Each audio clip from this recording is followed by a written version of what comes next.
계속해서 창세기를 읽고 있는데 요셉 부분을 보면서 평소와 다른 각도로 이렇게 생각을 하게 된 것입니다. 요셉은 아버지에게 사랑받는 아들이었어요. 그런데 형들의 시기 질투로 17살에 애굽으로 팔려갑니다. 요셉은 거기서 애굽 왕 친위대장 보디발의 집에서 노예로 살게 됩니다. 하나님께서 요셉과 함께 하심으로 또 그의 형통하심을 보디발이 보았어요. 그리고 보디발이 요셉을 가정 총무로 삼게 되죠. 그래서 자기의 모든 소유를 다 요셉의 손에 맡기게 된 것입니다.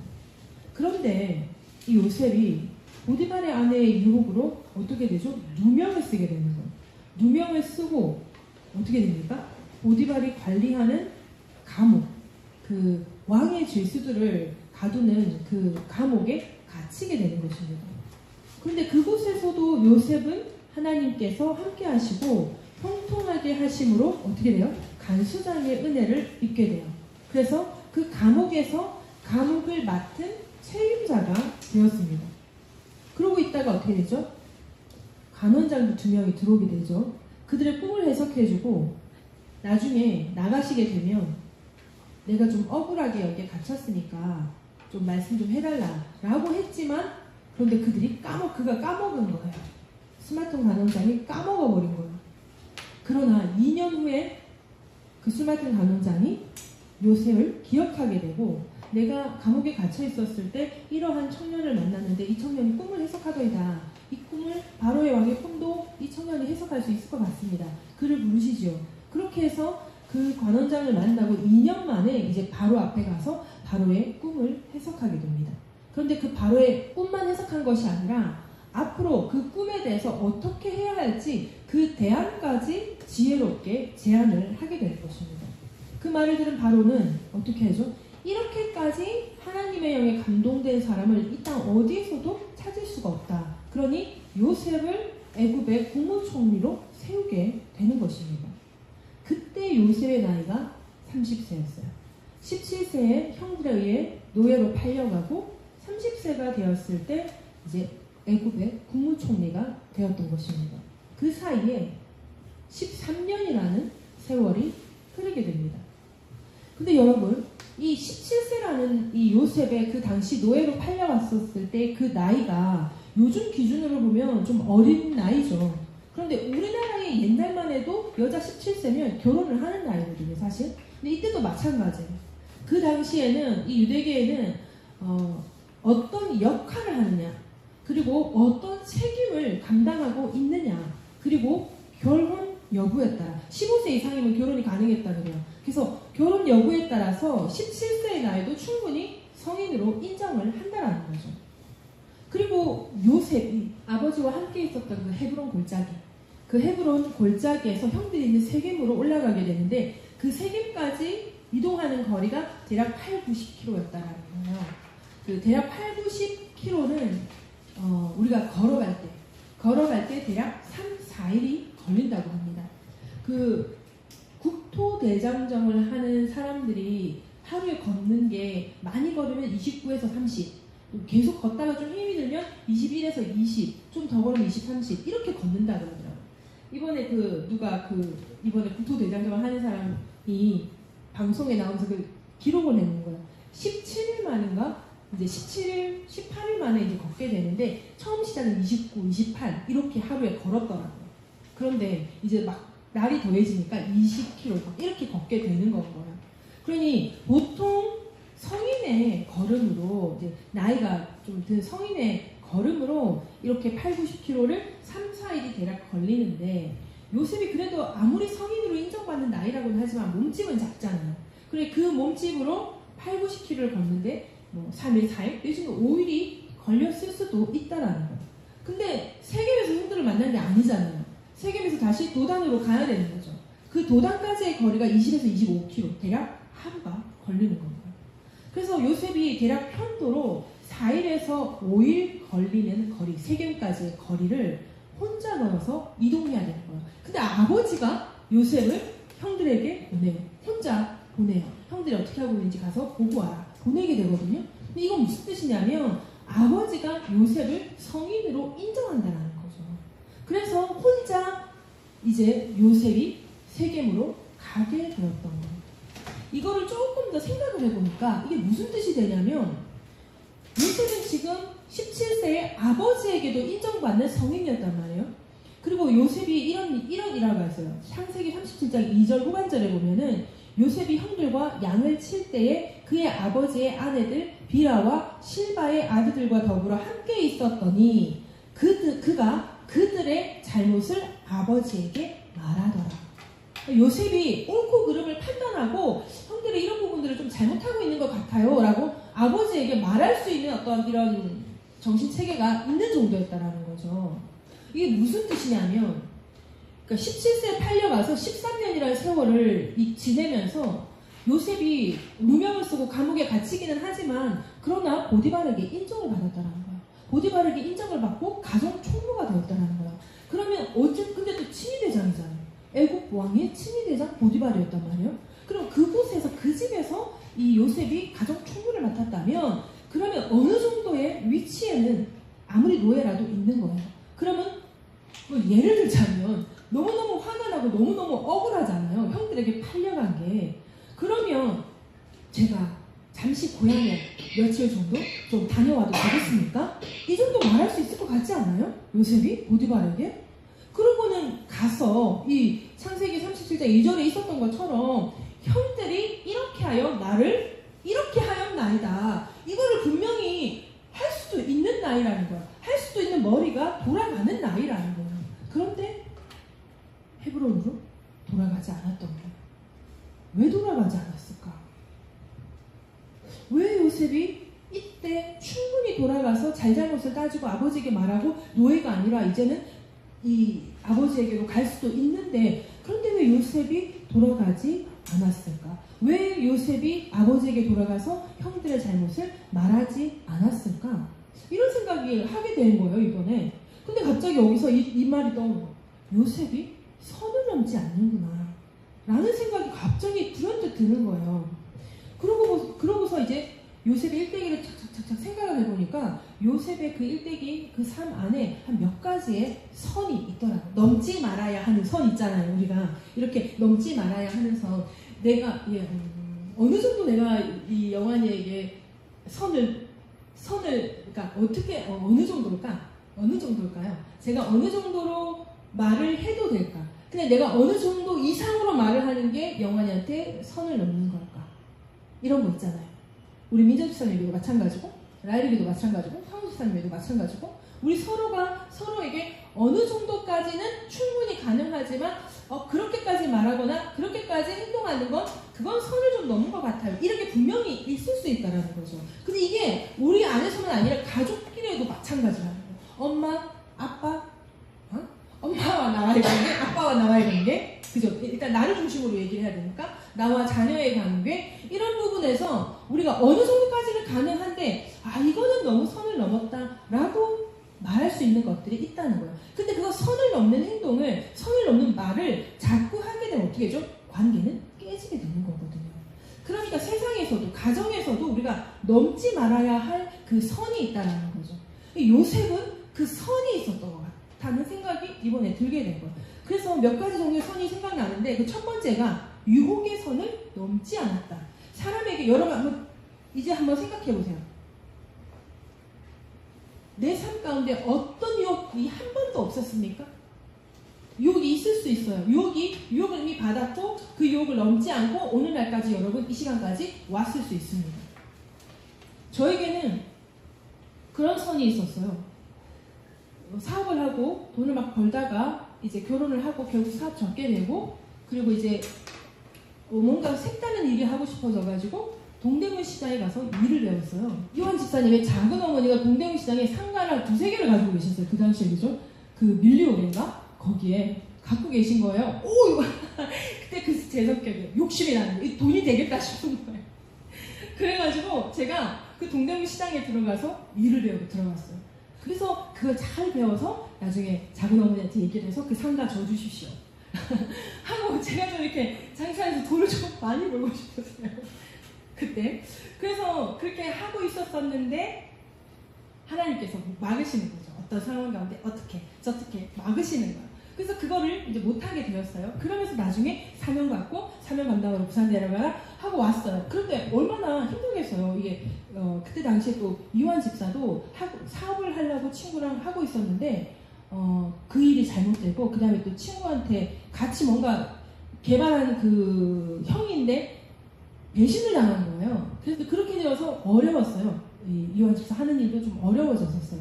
부산에 내려와 있는데 그런데 이제 경제적으로 어려우니까 이걸 어떻게 할까라고 하는데 그때 일이 하나가 들어왔어요. 150, 그 당시니까 제법 오래됐잖아요.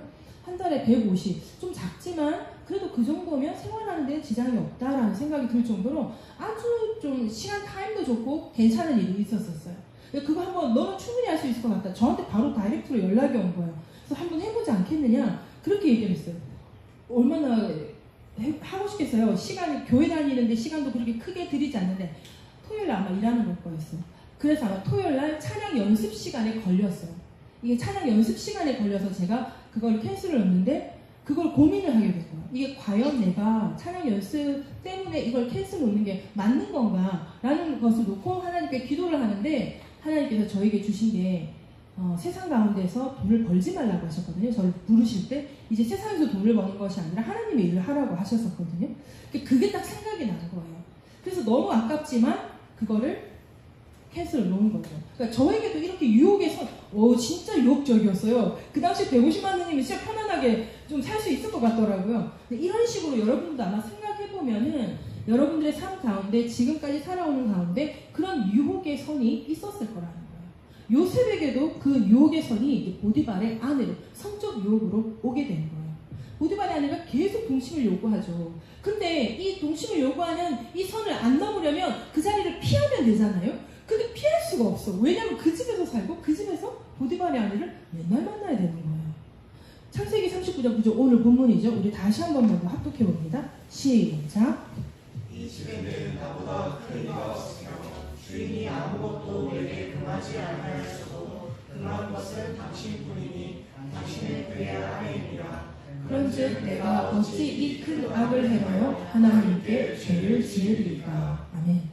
이때 요셉은요, 이 성적인 유혹은 여자든 남자든 이거 유혹을 뿌리치는 게 되게 쉬운 일이 아니라 그러더라고요. 근데 그것을 요셉이 이 장면을 생각을 해보는데 요셉이 내가 어찌 이 큰 악을 행하여 하나님께 죄를 지으리까 라는 이 어떤 유혹에 대한 감정에서 이런 어떤 말을 한 게 아니라 하나님의 말씀 앞에서 결정을 한 건 거예요. 그러니까 이게 도덕적으로도 사실은 안 되는 거잖아요. 그런데 도덕적으로 얘기하는 게 아니라 뭐라고 하냐면 하나님 앞에서 내가 어떻게 죄를 짓겠느냐 하고 하나님 앞에서 거절을 하는 결정을 요셉이 했다라는 거예요. 그리고 두 번째로 요셉은 억울함의 선이 있더라고요. 창세기 39장 19절 20절을 한번 같이 읽어봅니다. 19절 20절 시작. 그 주인이 자기 아내가 자기에게 이르기를 당신의 손이 내게 같이 행하였다는 말을 듣고 심히 노한지라. 이에 요셉의 주인이 그를 잡아 옥에 가두니 그 옥은 왕의 제수를 가두는 곳이었더라. 요셉이 옥에 갇혔으나. 요셉은 보디발의 아내로부터 누명을 쓰고 감옥에 gat히게 되고 해명의 기회가 없었어요. 해명의 기회가 없었을까요? 해명의 기회를 붙잡지 않은 걸까요? 그러니까 보디발이 와서 너 어떻게 그럴 수 있느냐? 내가 너에게 믿고 이런 걸 맡겨놨는데 어떻게 그러냐? 아닙니다.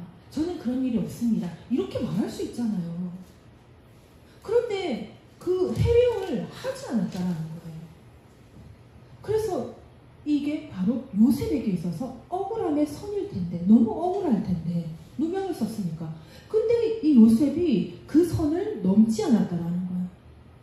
그 선을 넘지 않았다라는 것이 도대체 어떤 의미일까? 라는 것을 생각을 해보는데요. 그 선을 만약에 내가 너무 억울합니다. 나는 해명을 하고 싶습니다. 저는 그런 일이 없습니다. 그런데 너의 겉옷이 왜 거기 있느냐? 이거 빼박이잖아요. 아닙니다. 제가 도망가려고 하는데 내 옷을 붙잡아서 나는 그냥 벗고 도망을 간 겁니다. 라고 이게 사실이잖아요. 근데 그런데 보디발의 아내가 아니다. 그가 와서 나를 범하려고 옷을 벗었다. 이렇게 얘기하면 이게 계속 왈가불가하면서 이게 어떻게 이 해명을 할 수가 없는 건 거죠. 이렇게 되면 어떻게 해요? 분노가 폭발하게 되고 하나님께서 나에게 이런 꿈을 2번이나 주시지 않았습니까? 그 꿈을 가지고 하나님께서 나를 통해 이루실 일이 있다라고 나는 생각하고 계획하고 어느 날까지 왔고 내가 노예로 팔렸지만 그래도 하나님이 하실 일이 나를 통해 하실 일이 있다고 믿고 저는 하나님 여기서 집으로 돌아가지 않고 계속 이 일을 하고 있었습니다. 그런데 왜? 내가 그녀를 범하려 했던 것도 아니고 그런데 왜? 저는 하나님 앞에서 죄를 범할 수 없다라고까지 이렇게까지 얘기를 했는데 그런데 왜 제가 이 누명을 쓰고 그 감옥에 갇혀야 됩니까?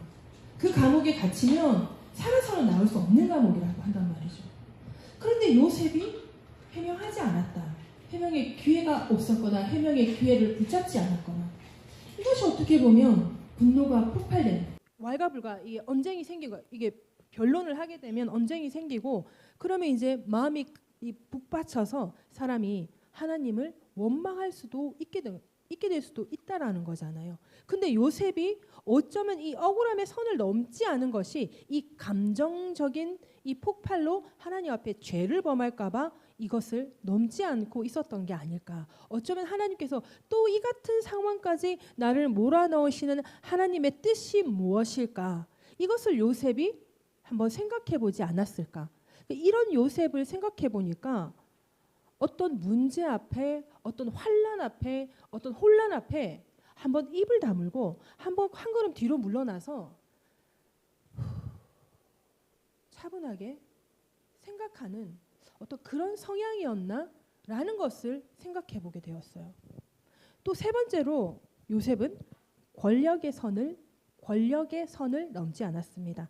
창세기 41장 39절부터 43절까지 우리 같이 한번 읽어봅니다.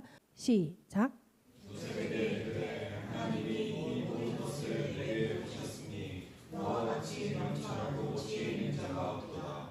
너는 내 집을 다스리라. 내 백성이 다 내 명령에 복종하리니 내가 너보다 높은 것은 내 왕자뿐이니라.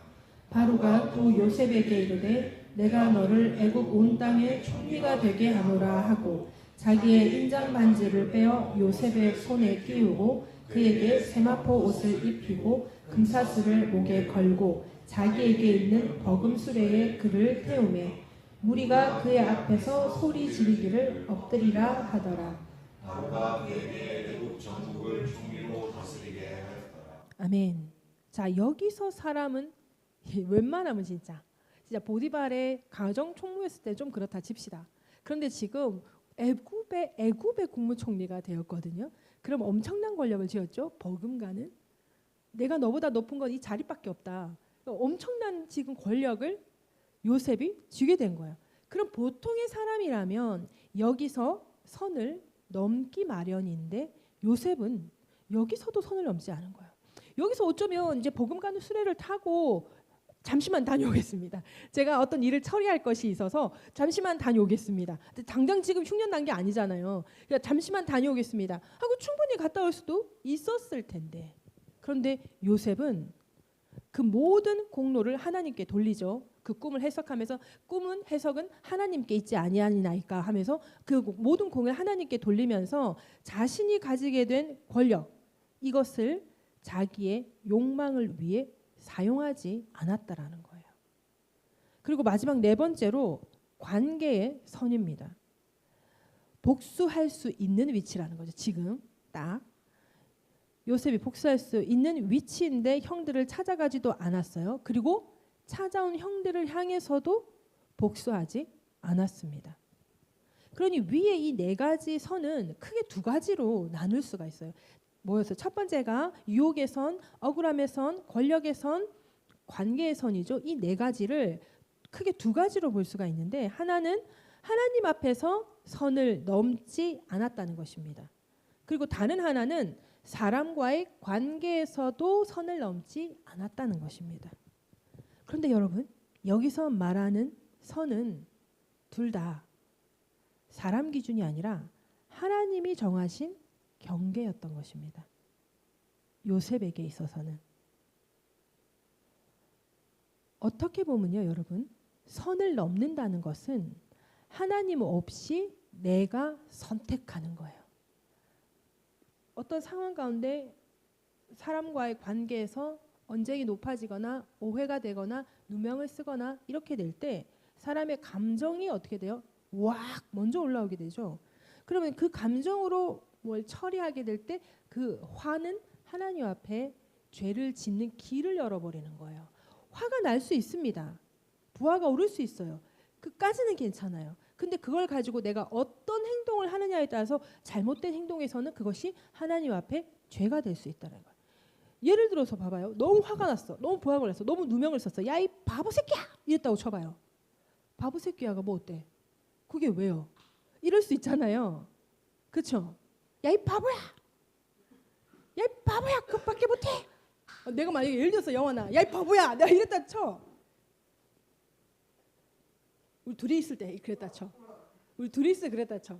그러면 그나마 괜찮아. 여기서 만약에 진짜 야, 이 바보야 했으면 어떻게 목사님이 사람들이 이렇게 있는데 성도들 다 있는데서 나보고 바보라고 하다니 이거 너무 심한 거 아니야? 이럴 수 있는데 우리 둘이 있을 때 야, 이 바보야 이랬다 쳐. 그럼 그래도 좀 낫지. 사람들 있을 때 그러는 것보단, 그지?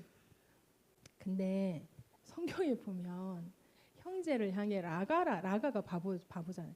라가라 하는 자가 지옥에 떨어진다. 그러니까 이게 뭐죠? 죄라는 거예요. 그러니까 사람에게 조금 이렇게 욕을 한다든지 이렇게 되는 게 하나님 앞에서는 죄가 될 수 있다는 거예요.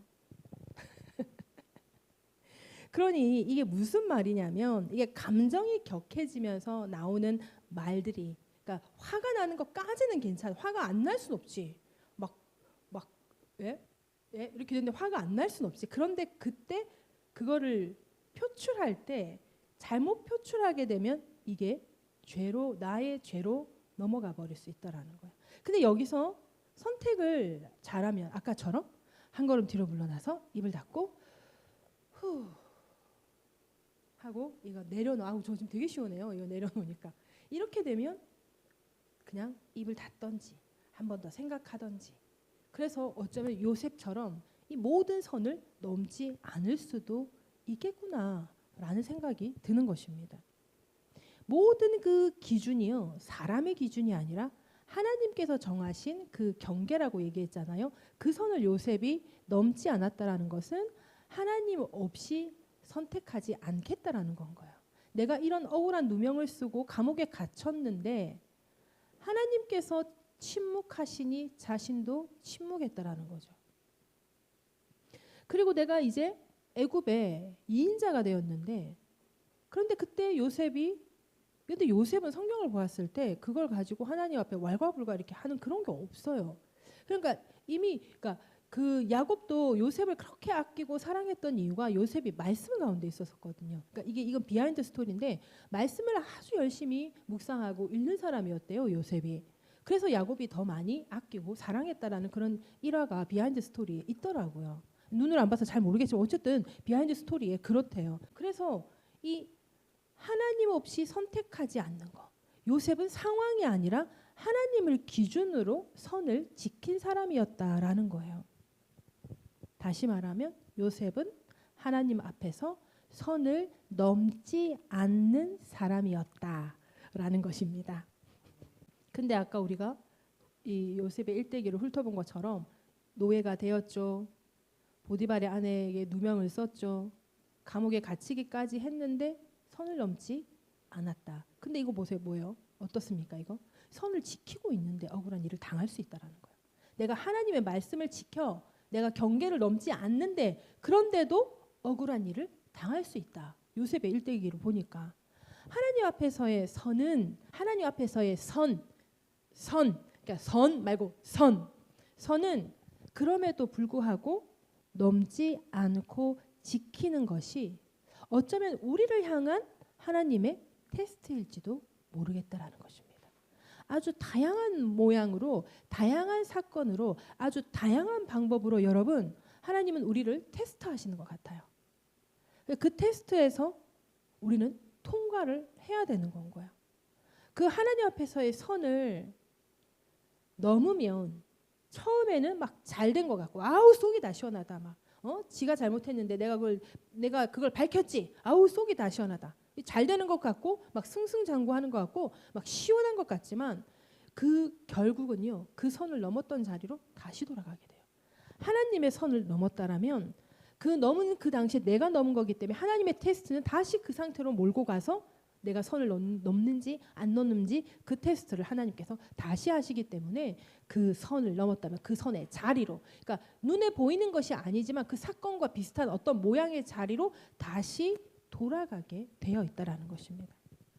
그러나 그럼에도 불구하고 하나님 앞에서 선을 지키고 있으면 때가 되면 요셉과 같이 하나님께서 높이시는 것입니다. 그렇게 높였어도 선을 넘지 않을 사람이라는 것을 하나님께서 아시고 요셉을 거기에 세우시는 거죠. 그런데 마침 거기 애굽의 국무총리로 세우는 그 나이가 30살. 30살부터 애굽에서는 정치 일을 시작할 수 있는 나이였다라는 거죠. 그러니 그 13년이 요셉에게는 하나님의 테스트, 하나님의 연단, 하나님의 시험의 시간들이었다라는 거예요. 그 시간들을 통해서 요셉은 어떤 권력을 잡았어도 하나님의 선을 넘지 않을 사람으로 만들어졌던 것입니다. 요셉은요, 가정에서 가족 관계의 선을 넘지 않았어요. 맞죠? 형들을 향해서도. 또 어떻게 보면 요셉은요, 애굽에서의 모든 포지션이 요즘 말로 어떻게 보면 직장인이라고 볼 수 있죠. 직장인이라고 볼 수 있는 거예요. 요셉은 직장에서도 선을 넘지 않았다. 가정에서도 억울한 일을 당하고 직장에서도 억울한 일을 당했으나 그 선을 넘지 않았다라는 것입니다. 오늘날 우리도 마찬가지라는 생각이 들더라고요. 가장 가까운 가족 관계에서도 선이 필요하고 그 선을 넘지 말아야 하는 것입니다. 직장에서도 사업장에서도 그 선을 넘지 않아야 하는 것입니다. 모든 인간관계, 유혹, 권력 앞에서도 선을 넘지 않아야 한다는 것입니다. 넘지 말아야 할 선, 그 선을 하나님 앞에서 우리가 지키고 있으면 하나님께서 요셉에게 하셨었던 것처럼 하나님 앞에서 선을 지키고 하나님 앞에서 선을 지키고 있는 자를 형통케 하실 것이고 은혜를 입게 하실 것이고 하나님의 때가 이름에 높이실 것을 믿습니다. 기도하십시다. 요즘에는 특히 더 선을 넘는 행동 때문에 상대에게 불편함과 불이익을 주는 사건들이 많이 이슈가 되고 있는 것 같습니다. 선을 넘지 않는다는 것은 도덕적인 것이고 나아가 우리 그리스도인들에게는 코람데오, 즉 하나님 앞에서의 삶인 것입니다. 코람데오의 삶이 가장 잘 드러나는 것은 일상적인 삶에서가 아니라 어떤 문제 앞에서인 것입니다. 어떤 문제를 당하게 되었을 때에도 어떤 억울한 누명을 쓰게 되었을 때에도 그 하나님 앞에 있다라는 것은 우리가 하나님의 말씀이 기준이 되느냐 안 되느냐 바로 이것인 것입니다.